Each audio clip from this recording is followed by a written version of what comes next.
महत्वपूर्ण खबर यह है कि ब्लैक मनी पर सरकार की जो कार्रवाई है, सरकार जो कार्रवाई कर रही थी, उस कार्रवाई को अब बड़ा झटका लग सकता है। बेनामी संपत्ति मामले में सुप्रीम कोर्ट ने बड़ा फैसला सुनाया है। कोर्ट ने बेनामी संपत्ति लेन देन निषेध अधिनियम 1988 में हुए संशोधन को असंवैधानिक घोषित कर दिया है। कोर्ट ने कहा है कि साल 2016 में संशोधित बेनामी अधिनियम को पिछली तारीख से लागू नहीं किया जा सकता।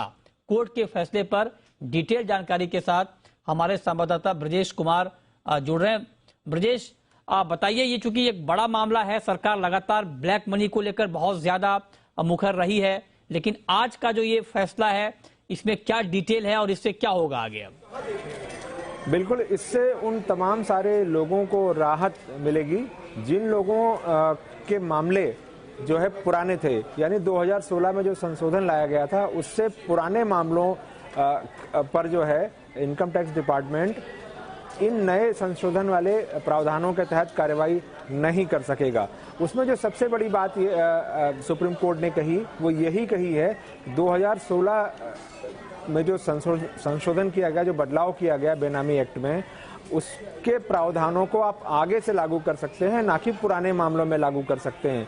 यानी जिस तारीख से ये कानून नोटिफाई किया गया होगा उसके बाद से लागू होगा, ना कि 2016 से पहले के मामलों में।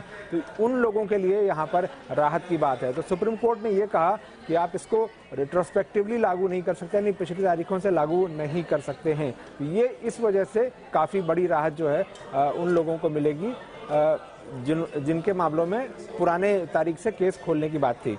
अब इसमें और भी कई चीज़ें हैं। जैसे ये कहा गया था कि सुप्रीम कोर्ट ने ये कहा कि जो बदलाव किए गए थे, जो सेक्शन 3(2) है, उसको असंवैधानिक करार दे दिया, और ये इस आधार पर कहा कि इसमें बहुत सारी चीज़ें मनमानी है, मनमाने तरीके से इस तरह का प्रावधान लाया गया था जो ठीक नहीं है। 2016 में जो संशोधन किया गया था तो सरकार की मंशा ये थी कि जो बेनामी संपत्तियां रखते हैं उन लोगों पर लगाम कसा जा सके, उनको रोका जा सके, और इसके लिए जो बेनामी ट्रांजैक्शन का दायरा है उसको काफ़ी बढ़ाया गया था। साथ ही जो सजा का प्रावधान है वो 1 साल से लेकर के 7 साल तक किया गया था। उन लोगों के लिए भी सजा का प्रावधान किया गया था जो बेनामी सौदों को करने में किसी भी तरह की कोई मदद करते हैं। साथ ही जो दंड था वो जो भी प्रॉपर्टी होगी उस प्रॉपर्टी का जो फेयर मार्केट वैल्यू होगा उसके 25% के बराबर दंड का प्रावधान किया गया था। तो ये जो बदलाव लाए गए थे इसीलिए लाए गए थे कि जो लोग बेनामी संपत्ति रख रहे हैं उन पर लगाम लगाई जा सके। लेकिन सुप्रीम कोर्ट के आदेश के बाद ऐसा नहीं कि कोई जो कानून है उसमें कोई बहुत बड़ा बदलाव आ जाएगा, लेकिन यही फर्क होगा कि पुराने मामलों में इस संशोधन वाले कानून को लागू नहीं किया जा सकेगा। ओके, तो ये डिटेल जानकारी इस खबर पर बहुत शुक्रिया ब्रजेश आपका, इस पूरी जानकारी के लिए। छोटा सा ब्रेक